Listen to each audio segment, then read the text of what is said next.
Good morning students. आज ma'am आपको आपके हिंदी की भाषा माधुरी बुक का पाठ 16 ऐसे भी बच्चे पाठ पढ़ाएंगे और इस पाठ में क्या है इसके बारे में बताएंगे। एक सुबह कुछ विद्यार्थी अपने अपने कंधों पर बस्ते लटकाए स्कूल जा रहे थे और उनके चेहरों पर उत्साह और प्रसन्नता थी। जैसे आप भी जब स्कूल आते हैं तो बहुत खुश होते हैं ना कि आज हम स्कूल में जाएंगे, अच्छी अच्छी बातें सीखेंगे और वहाँ पर अपने दोस्तों से मिलेंगे।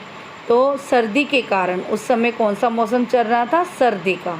उन बच्चों ने ऊपर से नीचे तक ऊनी वस्त्र पहने हुए थे। आपको पता ही है कि सर्दियों में हम ऊनी वस्त्र पहनते हैं, लेकिन उनके साथ साथ उसी सड़क पर कुछ ऐसे बच्चे भी थे जो अधनंगे थे, अर्थात उन्होंने पूरे वस्त्र भी नहीं पहने हुए थे और वह नंगे पाँव, कंधे पर फटी बोरी टांगे, फटे पुराने कागज़ों के टुकड़े, इधर उधर बिखरी प्लास्टिक की गंदी थैलियाँ चुन रहे थे।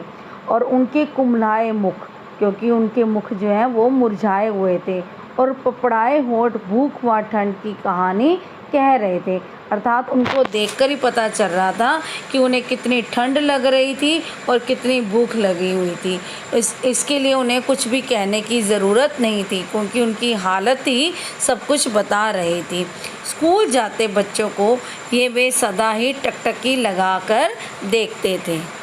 उनमें से एक बच्चा दूसरे से कहता है, और उस बच्चे का नाम क्या होता है? हीरा। और वो किससे कहता है? मोती से। मैं सुबह जब इन बच्चों को स्कूल जाते देखता हूँ तो सोचता हूँ क्या मेरे कंधे पर भी कभी बस्ता होगा? तो उसका जो दोस्त है मोती, उसे कहता है हीरा से, लोग तो रात में सपने देखते हैं, अर्थात जब हम रात को सोते हैं तो हम अच्छे अच्छे सपने देखते हैं, परंतु तू तो दिन में ही सपने देखने लगा।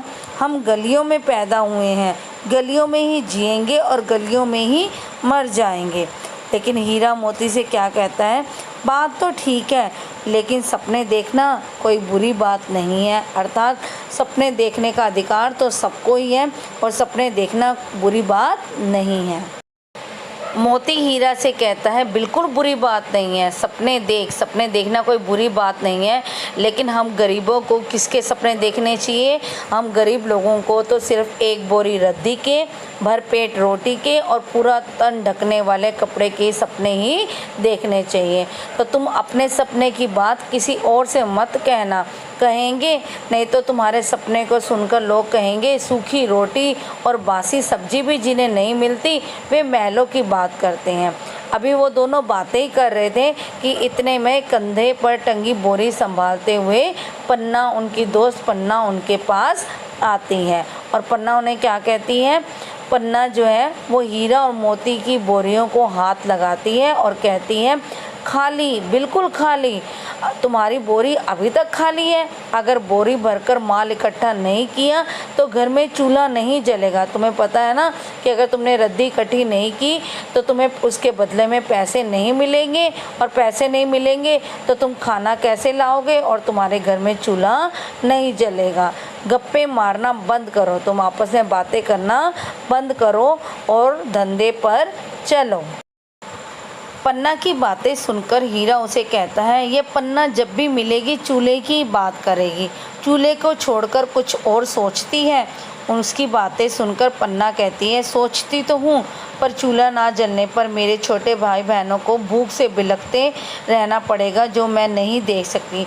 तुम्हें तो पता ही है कि दुर्घटना में मेरे पिताजी की मृत्यु हो गई और जब से मेरे पिताजी की मृत्यु हुई है तब से माँ बहुत बीमार है और माँ ने खटिया पकड़ रखी है और सिर्फ मेरी ही कमाई से घर में चूल्हा जलता है, अर्थात अगर मैं कुछ कमा कर ले जाती हूँ तभी घर में चूल्हा जलता है, नहीं तो नहीं जलता। तो उसकी बातें सुनकर हीरा कहता है हम गलियों के बच्चों के पास भूख, लाचारी और जिम्मेदारी ही है। मुझे तो ऐसा कोई भी दिन याद नहीं जब हमें पेट भर के मनचाहा भोजन मिला हो, अर्थात कोई भी ऐसा दिन नहीं है कि जब हमने पूरा पेट भरकर और अपनी पसंद का खाना खाया हो। मोती चलो अब धंधा शुरू करो। आकाश में बादल घिर आए हैं, वर्षा भी कभी भी शुरू हो सकती है और अगर वर्षा हुई तो हम कुछ भी इकट्ठा नहीं कर पाएंगे और हमारा धंधा चौपट हो जाएगा।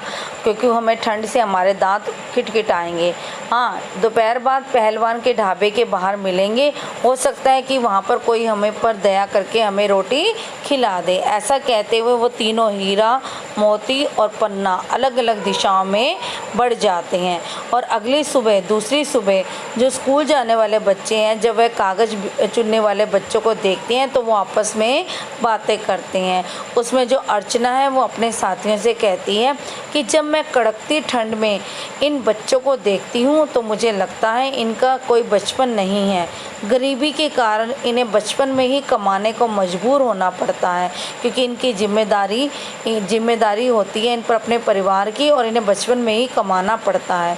हो सकता है कि ये बच्चे हमसे भी अधिक योग्य और बुद्धिमान हो, लेकिन अपनी जिम्मेदारियों के कारण यह पढ़ नहीं पाते। उसकी बात सुनकर निशांत खींच भरे स्वर में गुस्से से कहता है, सुबह सुबह बिना सिर पैर की बात शुरू कर देती है। जब देखो उनके बारे में ही सोचती है जिनसे हमारा कोई लेना देना नहीं है। वो उसे कहता है कि जब हमें पता ही नहीं है कौन बच्चे हैं, कैसे हैं, और तुम हमेशा इन्हीं की बातें करती हो। तो उनकी बात सुनकर तुषार उसे झिड़कते हुए कहता है, ये बच्चे हैं, हमारे जैसे बच्चे। अंतर केवल इतना है कि हमारे माता पिता हमारी ज़रूरतों को पूरा कर सकते हैं, लेकिन इनके माता पिता नहीं। इसलिए इनके जीवन में दुखों और अभावों का भंडार है, लेकिन फिर भी ये हमारी तरह बच्चे ही हैं। तो उसकी बात सुनकर अर्चना कहती हैं, जब हम स्कूल जाते हैं तब हमारा पीछा करती इनकी आंखें बताती हैं कि ये भी स्कूल जाने का सपना देखते हैं, अर्थात इनका भी मन करता है कि ये भी ये सब काम ना कर कर स्कूल जाएं और पढ़ लिख कर एक अच्छे इंसान बन सकें, लेकिन परिवार की जिम्मेदारी, भूख और लाचारी इनको ऐसा करने से रोकती है। तो बच्चों, आज हम इतना ही पढ़ेंगे। आज आप सब इस पाठ को अच्छे से पढ़ेंगे और इसमें जो भी कठिन शब्द आपको लगता है कि है, उसको बार बार अपनी रफ नोटबुक में लिखने का अभ्यास करेंगे। धन्यवाद।